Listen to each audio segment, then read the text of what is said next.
There are so many things happening over this past week in the economy that I literally can't cover them all, guys. I put out 6 videos a week religiously on this YouTube channel, but even with that many videos, I still cannot cover everything that's going on right now.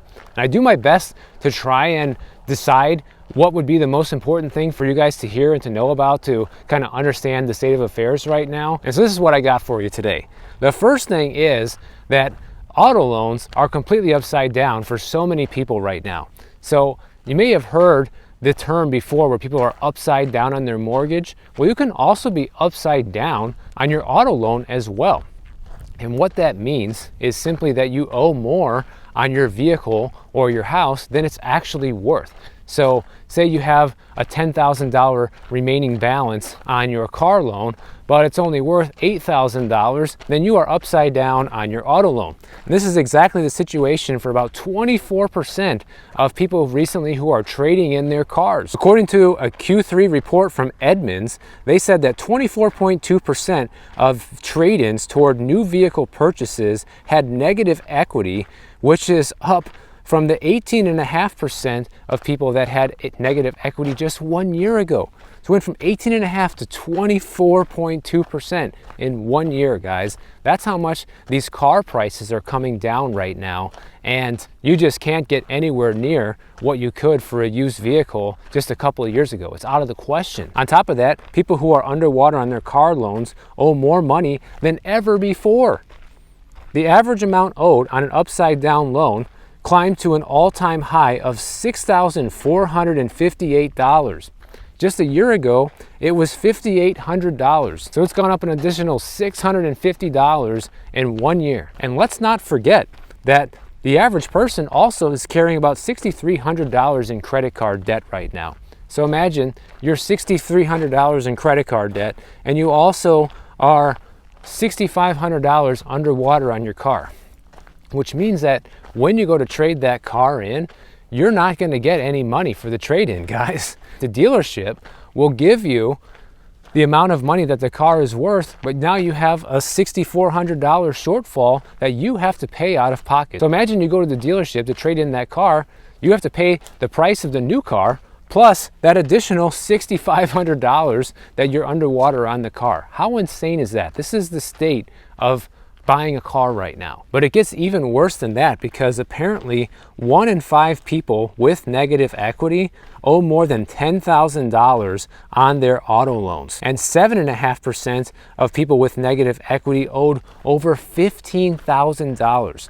So these people who owe this kind of money on these cars most likely are the ones that paid over asking price, way over sticker, back in 2022 when the car market was on fire because they were just desperate to get that brand new car, and they thought their remote work job or this insane increase in pay that they got was just gonna last forever. And fast forward to today, maybe they're laid off, different things have happened, their economic situation has changed, they're trading in the car, and they're underwater on it that far.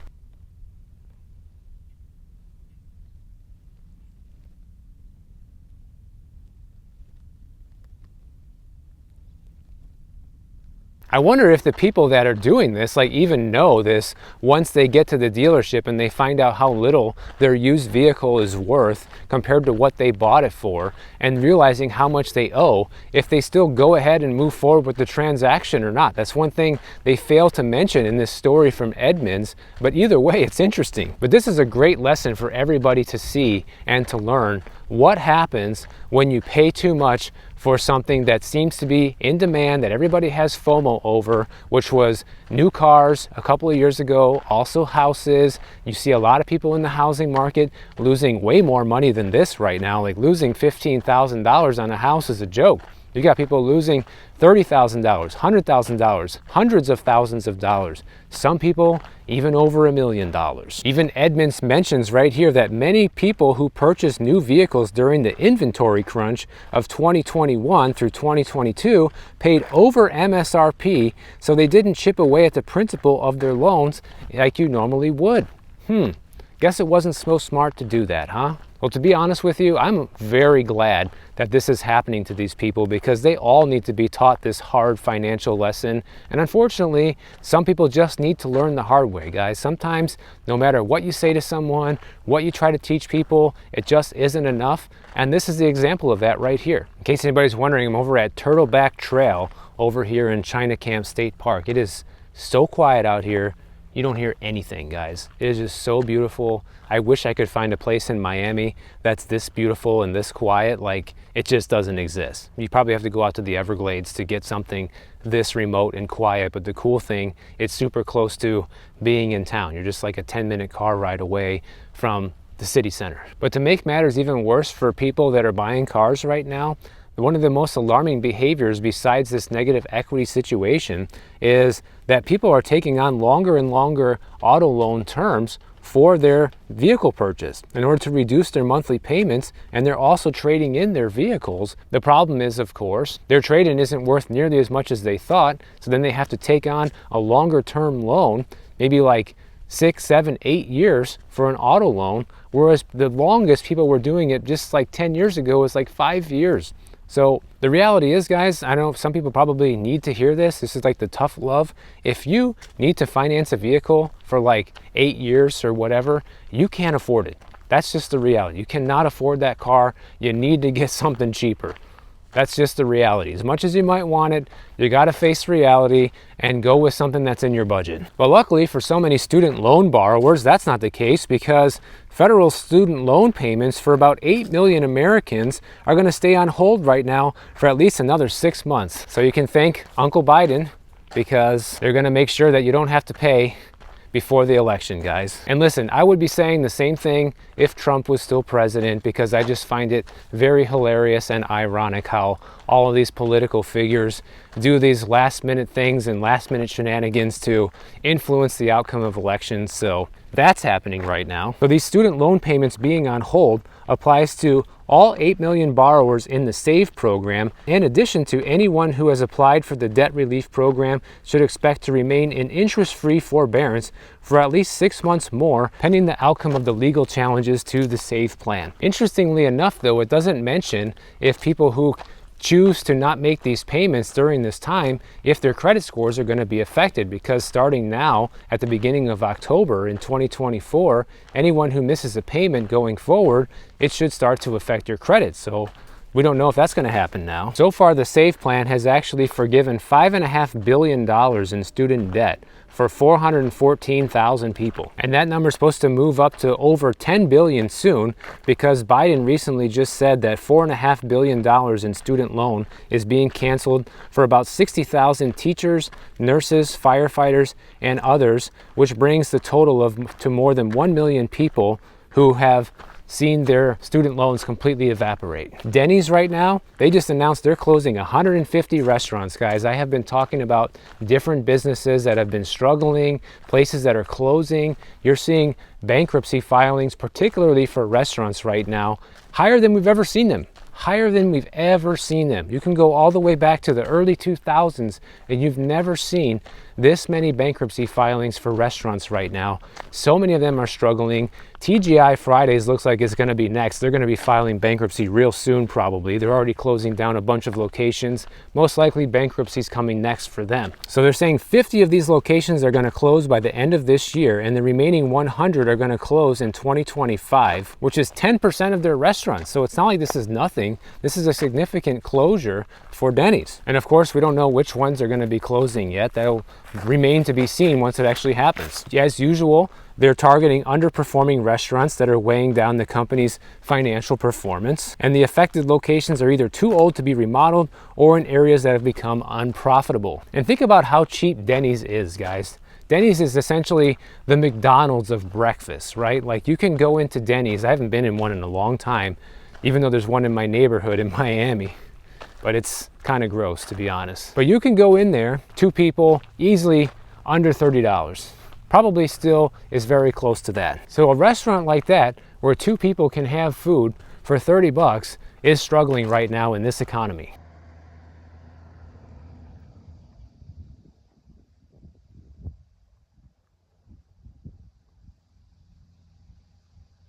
Another thing that kind of hurts Denny's, because probably ever since the pandemic, this hasn't fully recovered, which is that they're usually open 24 hours, many of them, and you really don't get that many people coming into Denny's in the wee hours of the morning for the most part. I'm sure they know which locations get that and which ones don't, but it makes a particular location probably less profitable to operate because you still got to pay staff to be there, you still have to have people cooking and servers there working, and the lights on. And Denny's has already actually cut their menu practically in half. They had 97 items on their menu. Now they're going to be cutting it down to 46. The spokesperson for Denny's also said that cash-strapped adults are increasingly ordering off the kids' menu to save money. Guys, I'm surprised they even let people do that, because most restaurants, they probably don't want you to order off of the kids' menu for adults.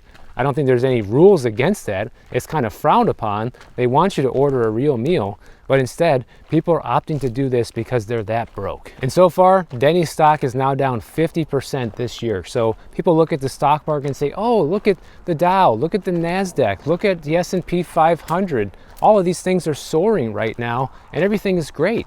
Well, look at individual companies like this, guys. Denny's down 50%. Starbucks, they're another one. In fact, their stocks have been falling for most of the year. They just saw a third consecutive quarterly drop in same-store sales, which led to over a 10% drop in one day in Starbucks stock. And the company's revenue fell 3% for the quarter. And worldwide same-store sales fell 7% in the same time frame. Starbucks quoted and said they're losing occasional customers as demand for their products has fallen. So it's not like everything is doing well. But honestly, I don't care how much people want to convince themselves that things are going great with the stock market and the housing market and all of this, because their day of reckoning is coming very quickly, and people are going to get the wake-up call that they need probably shortly after this election, sometime into 2025. You have Lori Logan over at the Fed. She is the Dallas Federal Reserve chief over there, and she recently said that the economy is strong and stable, but the central bank needs to be watchful for a rebound in inflation as it gradually lowers U.S. interest rates. Well, they should be watching it pretty closely right now, considering that their core PCE that they love so much has been on the rise. Another quote from her is she said, the economy is strong and stable, but meaningful uncertainties remain in the outlook. So in other words, all of the numbers that everybody likes to look at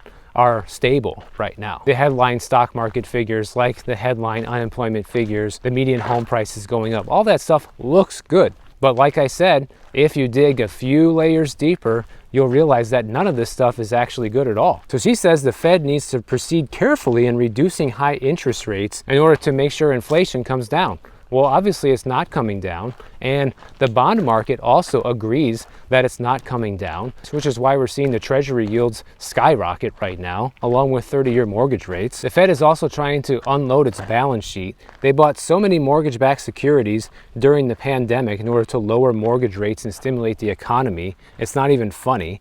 You know, they bought literally millions of them, and now they're trying to get rid of them. But even at their current pace of sales, they're predicted that in the next 10 years, they may still hold up to 15% of the mortgage-backed securities they're trying to offload right now. So just yet another thing that they're not really serious about, you know, because the moment that things do crash in this economy, they're probably going to start buying more of them up again, go back to QE, go back to turning the money printer on, and just stimulate everything to the moon, guys. And here comes hyperinflation after that, most likely. Over in Canada, they're in even bigger trouble than we are here in the United States. They're actually toying with the idea of their next rate cut being a 75 basis point rate cut. Guys, if that doesn't scream emergency or scream the panic button, I don't know what does. So their logic for potentially doing this is we just need to get the rates down as fast as possible so that way people can take advantage of those lower rates, because the whole reason to lower the rates is so that way they can try to help the economy, right? Because things are slowing down over there and they're struggling over there. So the idea is, well, the faster we lower the rates and the faster that these lower interest rates can start permeating throughout the economy and helping people out, especially the home buyers over there that are struggling with refinancing every few years. And almost all of the economists in Canada are calling for this 75 basis point rate cut. So that just goes to show you how good things are over there. You have Intel, the chip maker. They just announced another 500 job cuts right here in the Bay Area. Just a week ago, they got rid of 300 people. Now they just announced 500 more layoffs. So they're going to lay off 516 employees in Santa Clara starting November 15th. And Intel has a strategy right now to reduce its global workforce by 15%, which was announced in August, which will be approximately 15,000 jobs worldwide by the end of this year. So it's just going to be round after round of layoffs, and then they're going to take a little wait and see approach at the beginning of next year, and if they need to cut the fat more, they're going to cut even more people, guys. This is what all these big tech companies have been doing. Amazon has done it, Meta has done it, Google has done it, Apple has done it.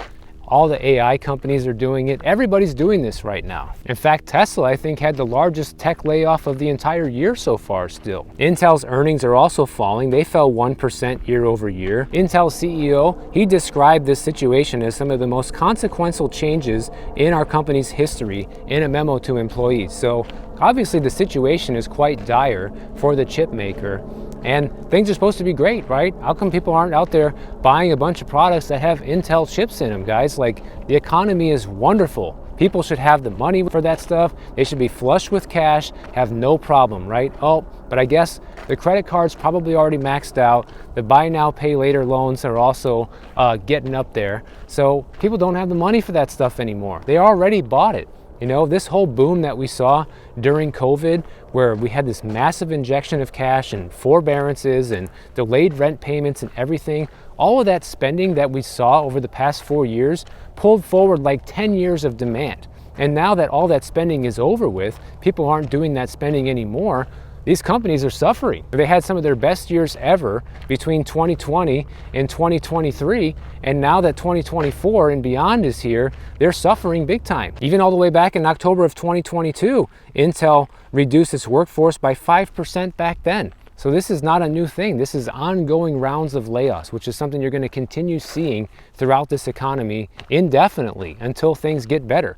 But reality is things are going to have to get a lot worse before they can get better. And to give you an idea of how hard it is to be a tech worker right now looking for a job, one of my viewers, he used to work for Cisco, or actually he still does up until I think the middle of November. So far has applied for 759 tech jobs, mid to senior management position jobs. So we're not talking low-level jobs here. And he's been working 8 to 10 hours a day to connect with his network and to get himself into interviews. He also knows as an insider, more rounds of layoffs are also coming to the tech company Cisco as well. You know, he's already been laid off. He already got his notice. So he's just waiting for it's time to clean out his desk, but at least he has that buffer period, right? He has time to look for a new job in the meantime, but applying for 759 jobs with no success yet, that's pretty bad. And what he says all these tech companies are doing is they're moving more and more of the jobs to India, guys. They're laying off tech workers here, and then they're hiring people in places like Bangalore, India, and other locations worldwide where the labor is probably a fraction of what it is here. And this is happening at all sorts of tech companies, not just Cisco. And I know somebody out there could probably look on the internet and find just as many good, positive, feel-good stories that oppose everything I just said and try to make a counter argument. But the reality is, I can tell from the sentiment of the people who watch this channel, from the overall sentiment of the stories I read, from people that are struggling, things are not good for most people, guys. And by most, I mean more than half. And we cannot have a good or successful economy with conditions like that. One other thing I want to mention here that I thought was kind of interesting that I never ran into before, because obviously I'm here in California. I'll be here pretty much until like the first day or two of November, and then I'm leaving. I'm heading back to Florida. I'm not going to be back in time for the election, and I always vote by mail anyways, even when I'm at home in Florida. But this year I had to make a special request to get a ballot sent to me over here in California to make sure that I can actually vote. The mail doesn't forward ballots. So when I called in, because I still haven't received it yet, the lady on the phone, the poll worker, said that, wow, you're like the fourth person today calling in from California. I'm like, really? She's like, yeah. I'm like, well, I don't live here. I'm just visiting. I do live in Florida, but I'm just not going to make it back in time for the election, right? She says, oh, well, that wasn't everybody else's case. Apparently they live there and they're sending in their ballots from there. And that just made me think, like, what? And it put a whole new spin on my perspective on how an election could potentially be rigged, right? Because think about this. Like, if you live in California, your vote essentially doesn't count if you're not going to vote Democrat, right? Because Democrats win California, and most likely Republicans will win Florida. If you move to California from Florida, but you never change your voter registration and you remain a voter in Florida, then it makes more sense as still being a Florida resident and mail it in from California to try and sway the results in Florida. Because your vote doesn't really count here in California, so might as well try to sway the results in another state. Just something to think about, guys. It's something I never certainly thought about until I actually had to go through this situation to request a ballot here. So how many people across the country have moved to other states and have requested to vote in their old state? They're not voting in their new state, and whether intentional or not, they can end up swinging the results of an election in a state they don't even live in anymore. So keep that in mind. I didn't even know that was possible. I thought if you move to a new state and you get a driver's license and you officially move somewhere, you can't vote anymore in your old state. But I guess that's not the case. Anyways, I hope you guys enjoyed this video over here at China Camp. It was a beautiful walk. And if you did, please make sure you are subscribed to the channel. And if you don't want to wait for my next video to come out, check out this one on the screen right over here. And I'll see you in the next one.